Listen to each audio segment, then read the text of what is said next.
Hello everyone, my name is Steve Samuel from Design Visionaries, and I thought I might delight you at the end of the week here with some details about how to use the assemble command in NX 2506.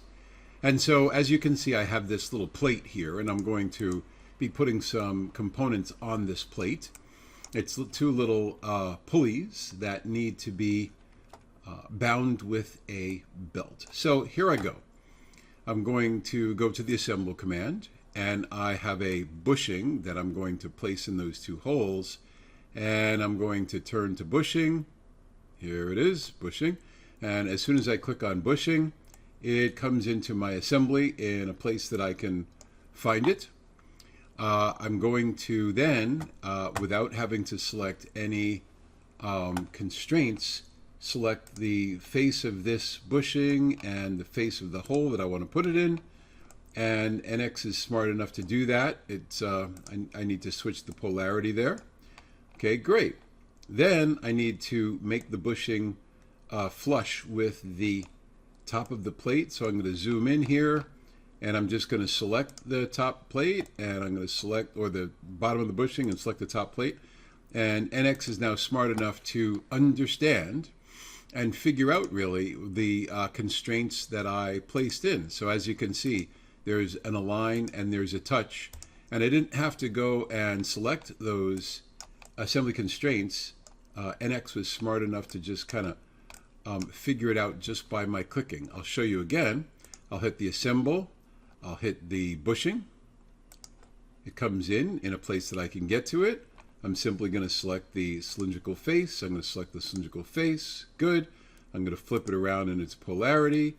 I'm going to select the underside face of the bushing and the top face of the plate. And there it goes. So those are the constraints that I need for those two little bushings. Then I'm going to hit the assemble command, and I have some pulleys. I've got a large pulley. And the large pulley, when I select it, it comes in like that. I'm going to select the cylindrical face of the pulley. I'm going to select the cylindrical face of the bushing. Cool. I'm going to select the underside face of the pulley and the top of the bushing. And so then I say, okay. So now I have this large pulley situated in a way that it is something that you can rotate later. I can rotate later. And now I have a small pulley to put in, and I'm going to say assemble, and there is somewhere, let's just type in SMA, and I get the small pulley. There we go. I'm going to select the cylindrical face, nice, top face, and top. I like the way it's order independent. I'm going to hold my finger on the shift key and deselect that because I want this face to actually contact the pulley. Say okay, there we go. And now I want to create a model of the belt that goes in between them. And so for this one, I'm going to use the wave geometry linker because I don't have this pre-done. And depending on the space in between the pulley and the diameters of the pulley, it's going to be a different shape. And so I'm going to say new component, and I'm going to call that new component the belt, B-E-L-T, and say okay. And I'm going to find that in there. Okay, now here's the thing. I typed in belt and it said model 1, and that's because I need to say menu, preferences, assemblies, and where it says component, I need to make sure that the new component takes its name from select file new. There we go. That's not something that I think is like the best programming, quite honestly. You know, I love this program. I love NX, but I think by default it should do what I'm about to do now, which is when you say new component and you type in belt, that you actually, oh, now it says belt exists because it remembers my last name. So I'm going to say belt underscore 2, belt 2, say okay. And so now when I say okay, I'm going to actually get belt underscore 2.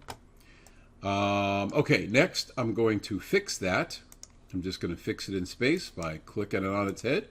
Say okay, do a double click, do a double click to make it the work part I'm going to go to Wave Geometry Linker, which is one of my favorite commands, Wave Geometry Linker, and I'm going to place an entity in the belt file and an entity in the belt file.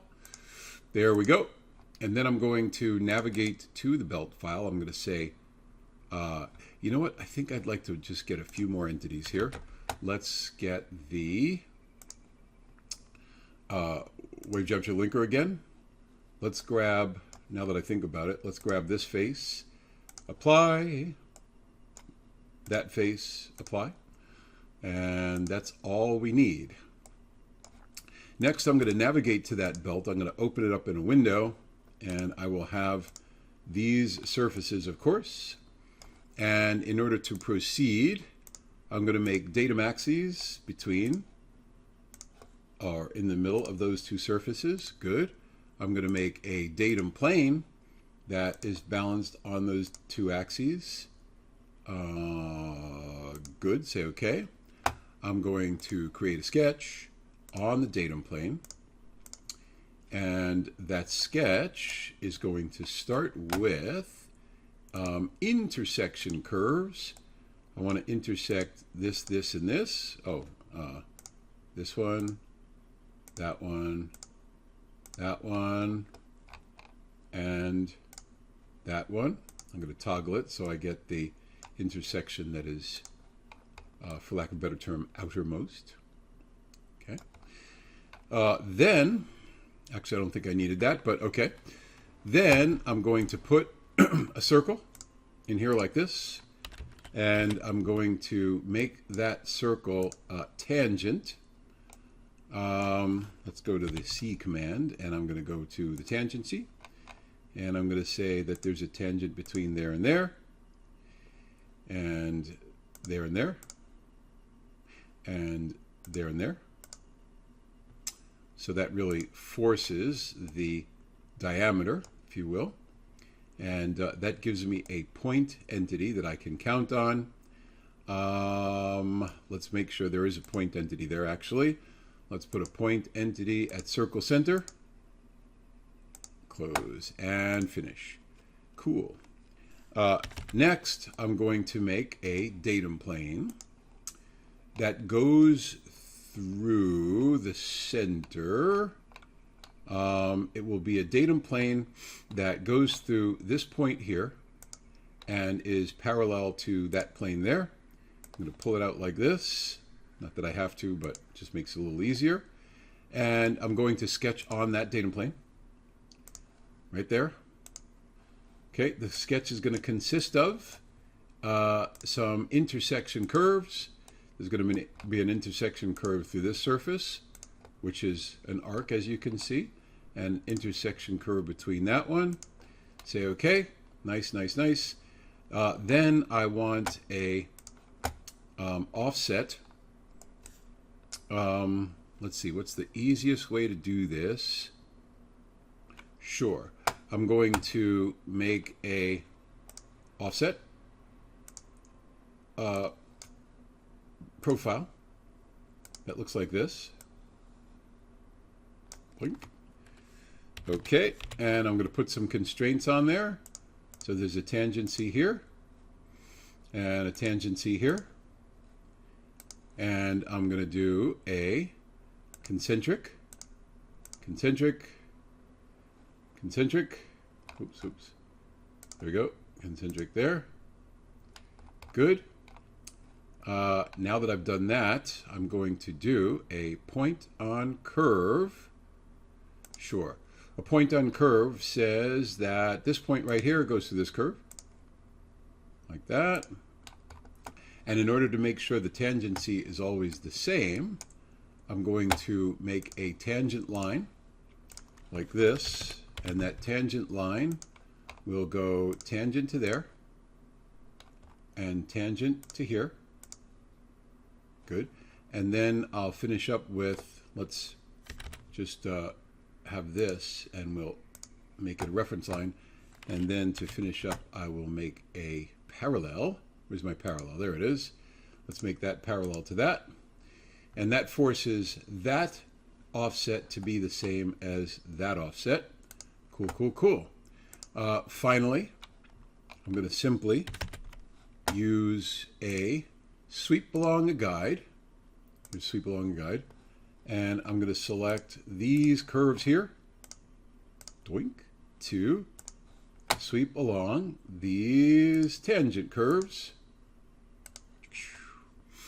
And, uh-oh, what happened? Whoa, whoa, whoa. Let's see. Oh, yeah. So I want to make sure that this section starts at the beginning of a curve, not at the end. So what I need to do, I didn't anticipate that, silly me. So what I need to do is split it. I'm going to put a point on curve. This point goes through that curve. Oh, you know what? Even better idea. Better idea. Let's use a different sweep. Let's use a smarter sweep. Let's go to surface swept. And swept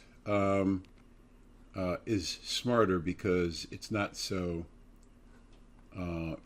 important where the section is. So I'm going to say that this is the section. Cool. And the drive curve is tangent curves, like so. And there you go. And say OK. Then I'll say Control J. Let's make this the color of the belt. Apply. Good. And I'm really not interested in seeing those surfaces. So I'm going to go to Home, More, Delete, Body. I'm going to select for sheet bodies and select them all like that. There we go.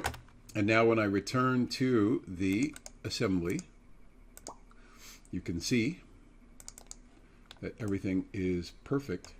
It's a big old belt. And because I'm using Wave Geometry Linker and because I had associativity on as a default, I'm going to show you that when I open up this part right here and I do some changes to the spacing, 7, then everything's going to update automatically, which is the greatest thing about parametric modeling and using Wave Geometry Linker and things of that nature, because when I design it, I want to design it with rules, and when I make design changes, I don't want to go back and have to redo things. So, okay, so now to finish it off, I will go to assemblies and I'll do the assemble command again. There's some screws, little sheetrock screws I'm going to put in. So there's my screw command, but this time I am going to click on the concentric command, and it's smart enough to allow me to select a little edge there and a little edge there. I'll do that 4 more times to get all the screws in, and I will be finished. I'll do that off camera. Anyway, again, my name's Steve Samuel. Thanks so much from Design Visionaries. Thanks for watching. Thanks for your listenership. Our channel is growing, which is wonderful. It makes it easier to get the word out, get all these techniques out to everyone. And please contact us if you need training, or you want to buy a book, or you want us to do some design for you. That's definitely how we make our living, and it's a passion. It's lovely. Thank you very much for watching. Take care.